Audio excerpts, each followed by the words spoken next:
every time we step out on that field, we know that we are somebody's role model.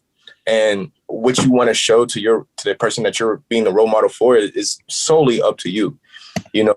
And then it becomes very difficult because I had a booster come up to me and talk to me, and we had consistent conversations, and it was a good time. I was thinking like, okay, this person could be my mentor. Everything's falling in line, everything I wanted to be, until we sat down and had this one conversation that made me very uncomfortable. So I had sat down, told him all my aspirations, all my goals in life. And one of the things that threw me off that he had said to me was, Trey, you're one of the good ones. And not only are you one of the good ones, how come you're so smart and the other ones can't be? And I just sat back and I just looked at him. I said, excuse me? And he said, why are you so smart, but the other ones can't be? I said,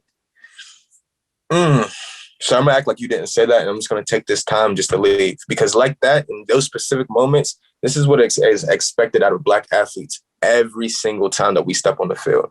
Every time we're in an interview, every time we're in social media, what you say is always criticized. Everything, every little thing that you say is very critical because they're waiting to show that you are the person that they think that you are. And when you show them that you're not, it throws them completely off. For example, anytime that you see Cam Newton doing anything that any other white quarterback would do, he's firstly always the one that's scrutinized for what is going on. So when they get put into these uncomfortable situations, it's like when I come back and combat and ask you the same question, like, okay, why are you one of the good ones? It doesn't even sound like it makes sense. So why would it not make sense to you? Why would you think it would make sense to me? It doesn't. So as Black athletes, we're constantly put on this pedestal where you have to either you have to be hood enough to play, and be very wary of what I'm saying. You either have to be hood enough to play, or you have to be correct enough to play. And now what do I mean? Because this is not just one spectrum. A lot of people get that confused where it's white versus Black. It's not always that way.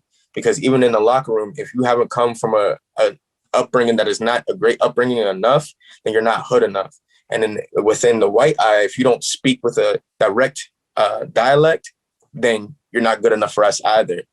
The real question is like, what role model do you truthfully want to be? And if you give your all into being that role model every single time you step on that court, the ice rink and the field or whatever it may be, then that's the person that little kid is looking up to. Because we play in front of millions of people, and that's including TV and stands.